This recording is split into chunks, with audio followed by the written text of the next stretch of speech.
she'd approached me in the pool. Looking back, oh my word, I physically couldn't speak to her. I had no attention span to it because the whole time I was getting splashed and I was doing this, and this was my main thing. I was thinking when I was speaking to her, oh my word, she's going to look if there's a gap in my fringe here.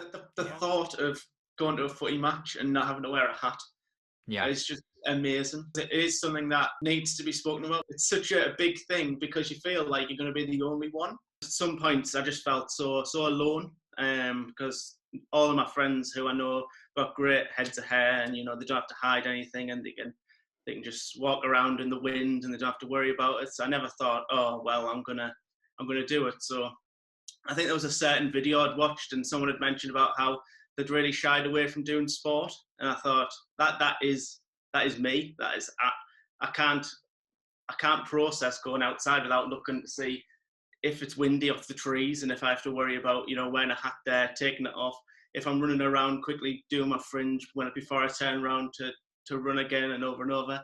And I was finding myself just in a position where I'm playing football, and my main thought is me hair and not the football. And I thought this is not healthy, but it became like a routine, just like anything else around losing my hair. So it became something where I was used to it. But to start, I didn't have a lot of energy off other things, and then this other thing was sort of overtaking that and becoming my main worry. And really, I felt sometimes a bit false because I was like posting things on Facebook and Twitter about how you can be positive, in the lockdown and in 2020 and everything that went on. And really, at the other side of the screen, I had no positivity, and I was using all my positivity on people and sort of throwing my worries to the back of my mind. And as you probably know, when it creeps up on you, it's at 12 o'clock at night when you've got to be up for work at 7, and before you know it, it's 3 o'clock in the morning, and you just it's an endless cycle.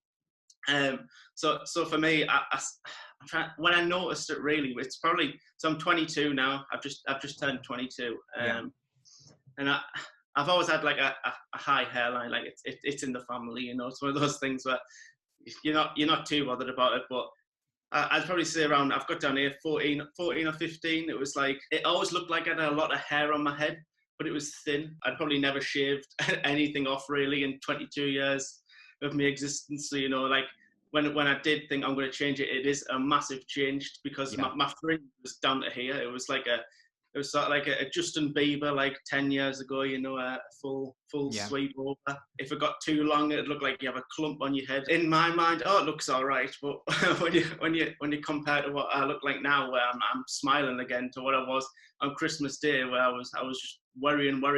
My mum, let's get a photo. Hang on, I need to go in the mirror and just make sure it's not too high here, or anything like that. It was fine in school because loads of people had that look, like the fringe people had like that. I was the kind of like 50% of the year would have a fringe. And as I went to college, it like sort of morphed off to, people to get shorter hair. But for me, I didn't have the confidence to do it. I thought, I'm in college, like I'm going to get judged. People are walking around so confident, and here's me. As soon as I came into college, I'll just quickly check my phone, quickly look down and do that. So it was probably at that time at the back of my mind because, like you say, I was still quite young. Yeah, so pretty much how it affected me. I'll start with work. I was quite lucky that obviously I work in online marketing. Yeah. My work, I'm not outside a lot, so I'm thinking, when I'm in work, I'm safe, but it was everything that leaded up to getting to work. I'd get to work every day 30 minutes early, and as soon as I get to work, I'd go into the toilets and I'd quickly get my hairbrush out and make sure my hair was perfect. But I don't know, when you feel worked up and your fringe isn't going how you want it to, like that sets your mind up for the day already, that, oh my God, I'm going to have to step outside and I don't look how I want to look, and I've got no confidence going to sit down.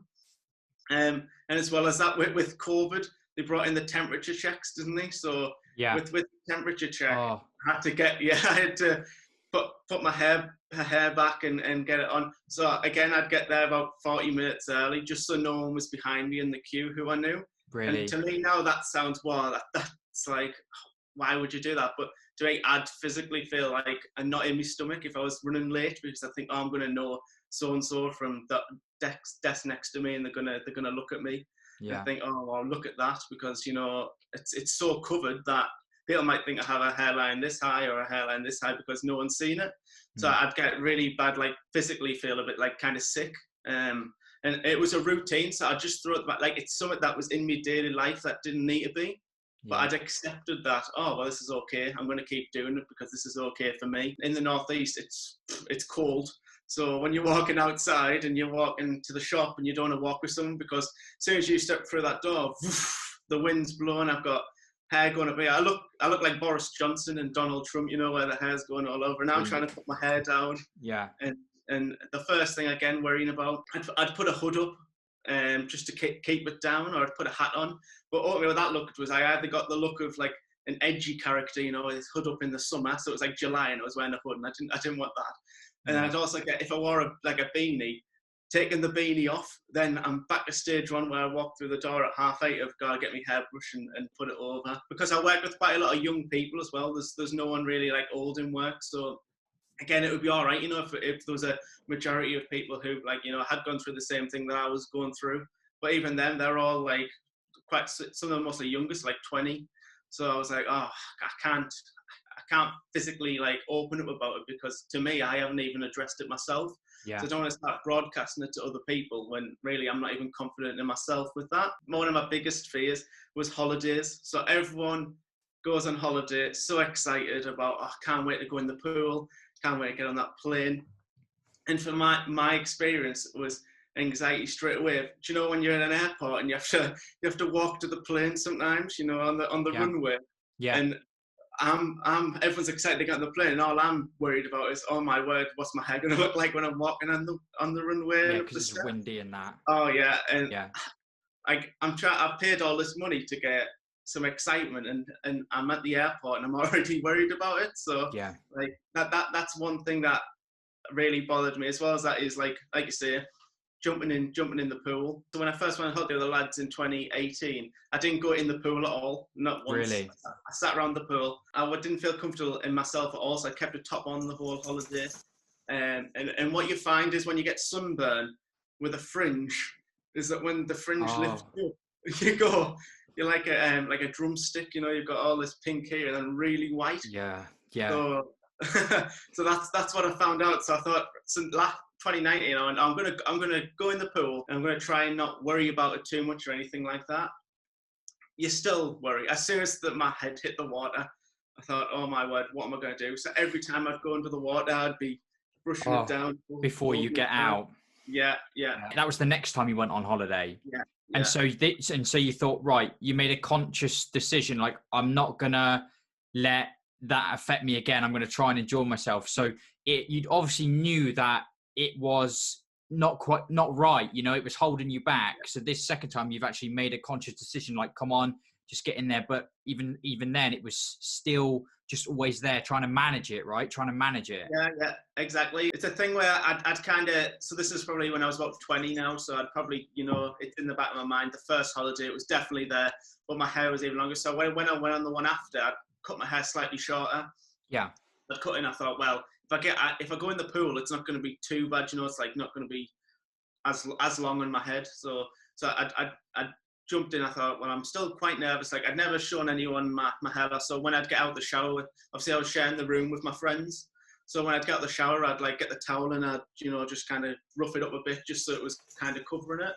And so I thought, I'm going to jump in the pool, but I think the thing with the lads' holiday, is when you jump in, these people also on the holiday who are in Magaluf, they're like fully ripped, Yeah. They look perfect in a pool, and I'm like brushing my head. I've got like red eye from the water, and I can't see anything, and I'm just like, I think I kind of went back to my old self again. So what I started to do by the end of the holiday, is I took sunglasses into the pool, right, and I put them on the top of my head. So if I did go under the water, they'd kind of hold, whatever hair on the top of my head's there. So it kind of gives a bit of comfort. But you fall into the bracket of thinking, well, worrying about what other people think, and that's the main thing that I'd always worried about. And like I say, you lay there on a night and you're worrying about what people think. These people don't even exist. You're just worrying if you go into a bar and think, what are people going to think? It's not a real situation. It's probably not really going to happen, because, like, I've spoken to my parents about, and they said, what would you rather do? Walk into a bar smiling with your head shaved, or go in worried and trying to sort your fringe out and not being comfortable for 25 minutes because you're not happy around yourself. Yeah.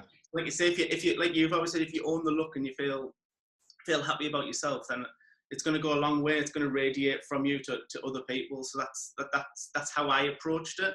But it's like I say, it's taken to accept that. It's taken about 6 or 7 years, really, of getting to this point where it's something that it's uncontrollable. You're worried about something that's not going to go away. Like you don't tell people because you hope that it's going to get better, but really it's not, because it's just going to get worse. So the longer you deny it, the longer it affects you, and it affects people around you, because you do get in a mood, you do get worried, anxious, snappy. If your hair's not right and someone speaks to you, you could like bite at them because you're angry in yourself. The nights out and how sort of society looks at it. Yeah, because like you say, on a night out, you can pay £200 for all this new clothes, and everyone thinks, oh, you look mint, but you're still not happy with yourself. Still don't feel good. You spend all the money in the one. I could get a £3,000 suit, and I'd still be worried when I step out the door how windy it is and what I look like when I walk through the door. So it's a worry that isn't necessary, but it's a worry that because I'd not spoke about it, it built up so much that it was like the end of the world if I did open up about it, because in my head it was showing that I was weak. Right. When really it didn't. I've shown more courage speaking about it because I'm trying to be positive. Yeah. And since I've done it, it's really a relief more than anything. It's like I'll come to how I came to the day, Judgment Day is shaving it off. So what I did, it was last Wednesday, and I went for a run, and I'd never go for a run without a cap on, like even in the summer. So winter or summer, I'd always go out with a cap on or a beanie on, just to hide it. Or I'd always take like a shower and make sure it was slightly better than a bedhead running outside. Right, yeah. So I thought, I'd already watched your videos and I already spoke about it with my mum in December, but I'd never made the jump. So I'd spoke about how I really want to do it, but I'd always had an excuse. So I'd say, I want my beard to grow a bit more, or I'll wait for so and so. And I thought, like, I want to do it because I keep watching every video you put on, and I keep thinking about it, but I can't physically do it like myself. Yeah. So I'd went for a run and I'd embraced it. So I'd run outside with my hair long, but I'd left it up, and I thought, this isn't so bad. I'm running. No one's looking at me. I thought if I'd run outside, everyone would be staring and pointing, and like I'm running. I'm fine. And I feel good that I can just be a bit more motivated about myself. So I came in and my mum went, that was the first time ever I'd ever went for a run without a cap. And then she just turned around and went, how then? We'll shave it off. And I thought, I'm going to say yes, because if I say I'll think about it, it'll be another week and I still won't have done it. Yeah. So I done it, and I was like, the worry, what's my head going to look like? That's what am I going to do? It, shave my head off, and my head's going to be like this long, and like there's no looking at. And my mum was doing it. She's like, you'll like take probably a couple of days to sort of like embrace it and like the look. And I'd looked in the mirror the first time, and the smile was just, I kept looking in the mirror. I never used to look in the mirror. I used to walk past the mirror and like kind of like shy away and like just look. But now I found myself just looking and thinking, wow, I feel great. So that's sort of how I came to. This is like, it just, your story really like resonates as a classic, such a classic case of one, like you said, those fears, those fears and anxieties that we think that all these things are going to happen. Like you said, you're going to walk into a bar and someone's going to call you out on it or something like that. Right. And, the more and more we kind of play that over in our minds, the kind of worse it gets, right? The more we kind of fear it. And the thing I had before, and I'm by no means an expert on this stuff, but I read about things like this a bit. Yeah. And we talk about safety behaviors, right? I've mentioned them before. So for me, it was the way I walked, the way I had my head pointing down at the ground slightly so no one could see the top. That was my safety behavior. And for you, it was obviously the fringe, right? So as long as you had that fringe, you could kind of navigate those day-to-day things that you needed to get done. Those behaviors would kind of allow you to kind of override the anxiety enough, right? But the problem with that is we're still not addressing those fears. We're not exposing ourselves to those fears. So it just builds and builds and builds, right? You no longer have that fringe. You no longer have that, all that hair to manage. You have done the exact thing that you were afraid to be or afraid to look like, right? And now you look like it. It's facing that fear, isn't it? And realizing it, this was fine. Like this, absolutely. Yeah. You're right. It's like you play up in your head everything that's going to go wrong with shaving the head. And like I said, for me, it was like, I didn't want to get to the point where it was so, like my hair was thin. So I didn't want to get to the point where, say in 2 years time, where it's even thinner and I know I'd have felt even worse in myself because I'd be worrying even more. So I thought, while I got the chance to, because it is a big step because I've shaved like a lot of the hair off. So it is a massive stage, but I did it on a 9 and now it's a 6. So yesterday I did a 6. So I'm just gradually going down as I feel more comfortable like in myself. Yeah. And so like, yeah, it's amazing that your mind, it plays tricks on you really, doesn't it? You think like, in my head, I'm willing to put people's judgment ahead of my mental health. And I don't think that's something that you should live by, because it's only going to make you worse. And realistically, how is that going to approach your day-to-day life when I'm waking up and I'm feeling awful and I'm feeling tired because I'm getting 3 hours sleep and I just feel so anxious about everything. I think deep down I knew that I'd like it, because I kind of in my head I'd built up, I really want to do this anyway, because like say my dad's got very little hair. It's like in the family, so I knew it was coming at some point. Right. So when people would say, "Oh, you've got a good set of hair, you won't go bald," I knew I would. I knew I was, but no one had seen that. So I felt a bit hypocritical of myself that I'd say, "Oh, no, I'll be fine." But really, in my head, it's a ticking time bomb of things that's really building up. I've got sort of how it affected my mental health, because I've had quite a lot of struggles in my life anyway, but I feel like this has been, without knowing it, one of the biggest ones that I never wanted to really address. Yeah. And it's like you say, that you just accept. So like you said, you'd walk with your head down a bit, or you'd sit at the back of the class. You let it come into your daily routine. And that's not really facing it. That's just accepting it, kind of, oh, it's going to happen, but I don't want to go head on with that. Yeah. And I'll just save it for another day. That's how I always thought, oh, I'll do it tomorrow. I'll do it next week. I'll do it when I'm 23. I'll do it when I get a partner. I've been waiting 3 years, so if they don't like me with a fringe, I don't know what they're going to think with a bald head. So it weighs up the pros and cons. So it's the acceptance that was my main thing, is being accepted for making the change and looking different, because not so much looking different badly, looking different to how I did last month. It is if you see me now, I do look different, but in myself I feel a lot more happy. So if someone did see me, I'd be more open to speak and talk and keep the conversation going. Whereas before I'd be stood, say, outside for a nightclub, it's raining, I'm worrying, I'm brushing this down, someone's trying to talk to me, and my head's like this, and I'm just like, let me get in the club. Yeah. You feel trapped even though you're outside. You feel like you're in the queue on your own, and people are just in my head, people have turned around and looked at me going, oh my word, look at him. Yeah. And that stress. I didn't tell many people. I didn't tell any of my friends apart from one, because I didn't want to tell them and then not do it, because I felt like, oh, well, they're going to say, well, you've said that before and you'll never do it. So I didn't tell anyone really. I spoke to one person, and the main thing he said was, why are you worrying about what people think, who you're not really even friends with anyway? The people's judgment who I wouldn't care about if they didn't like my t-shirt. So why am I caring about what they think about my hair?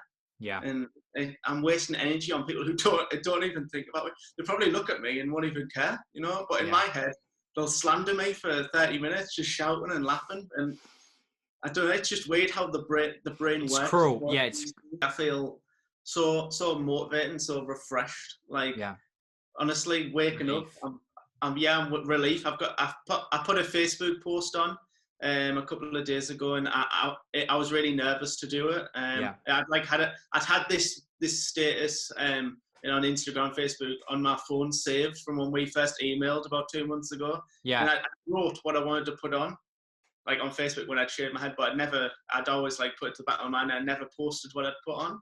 So I guess that was kind of a driving force for me to do it, because I knew I wanted to say that people aren't alone, that there will be people who I know who are going through the same thing.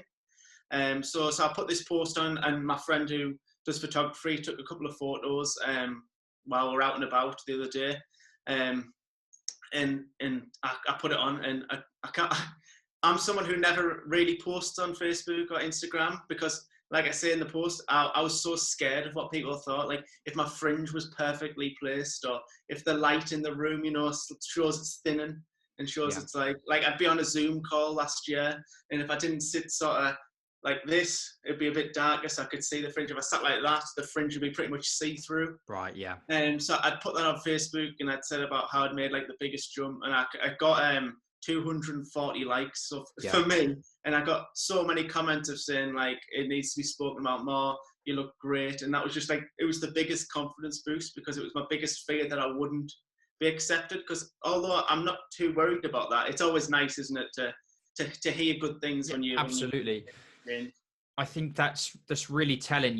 People. I've obviously got like a personal Instagram account, that I used to use when I was younger and things like that. And I remember that was when I posted up, I think after I'd shaved it, I think I had a picture of like the new me or something. I didn't go into too much details, but I just something like the new me.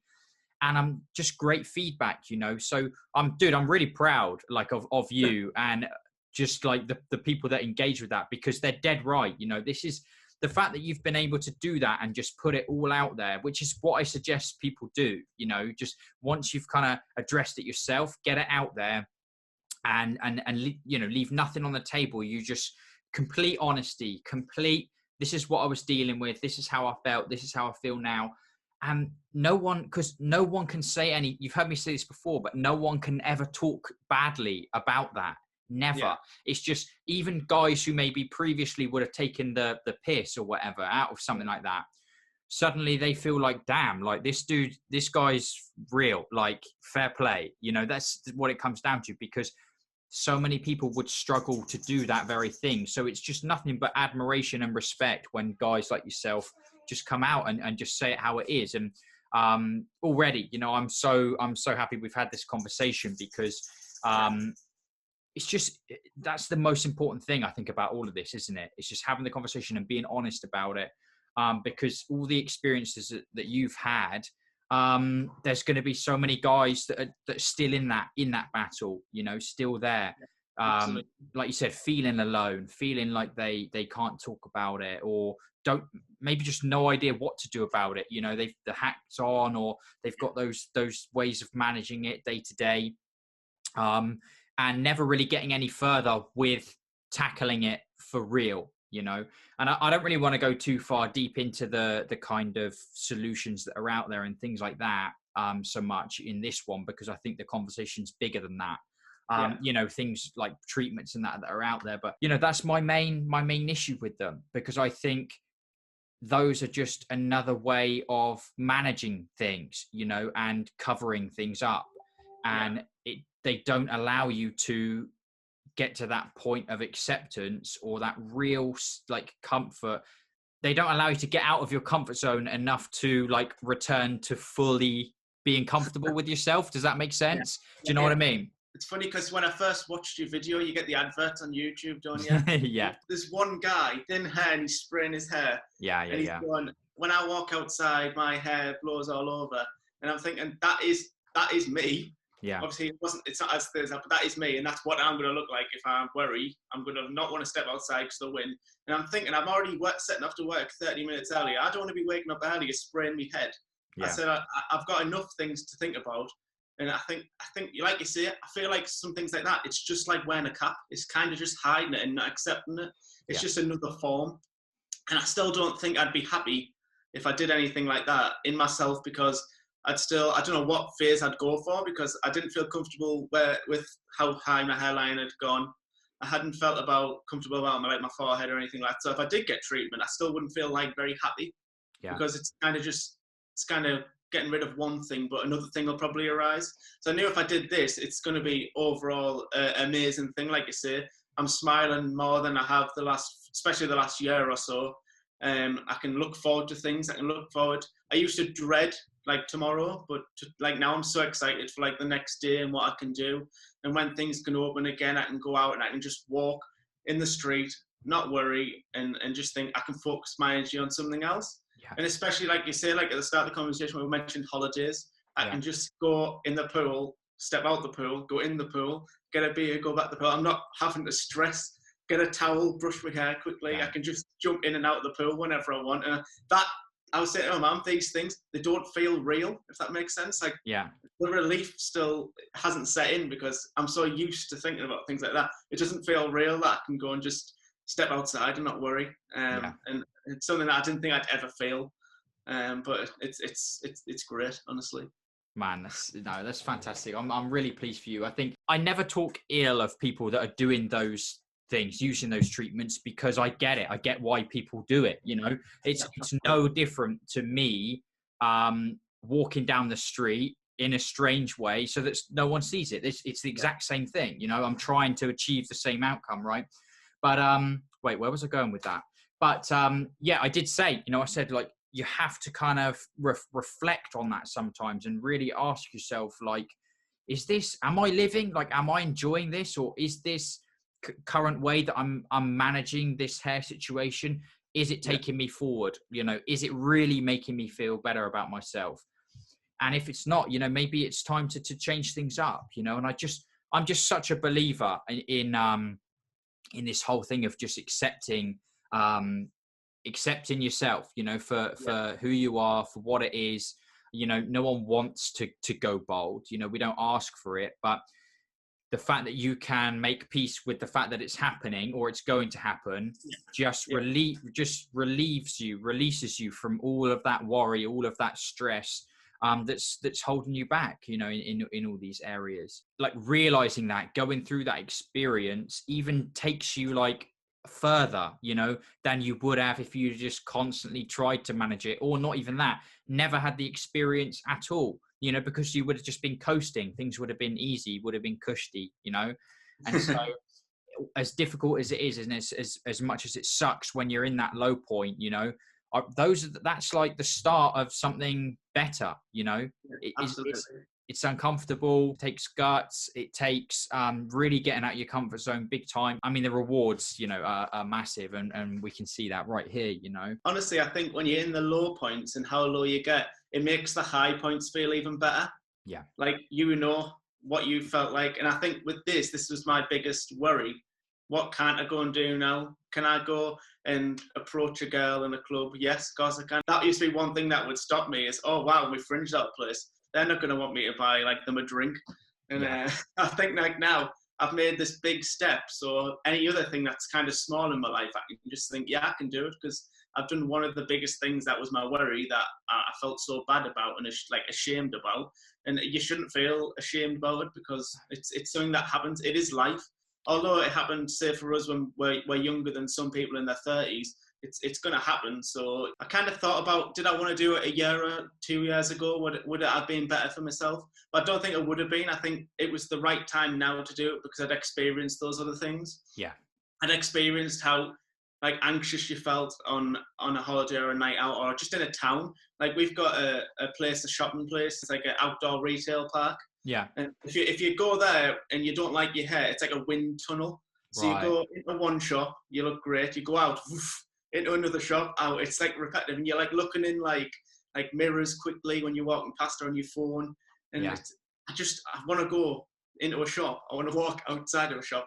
I'm not going there to hide my hair. So I think that like things like that, you really like enjoy it more and embrace it when you've made that change, because you're going there for a purpose. I'm not going there to shop and worry about my hair. I'm going there to better myself, get some new clothes, feel great, go out, smile, and just be happy. Like, I found myself, everyone says when I mention about like my anxiety and stuff, they always say, oh, you seem so happy, or you're always smiling. But it's something like you kind of master the fake smile, I call it.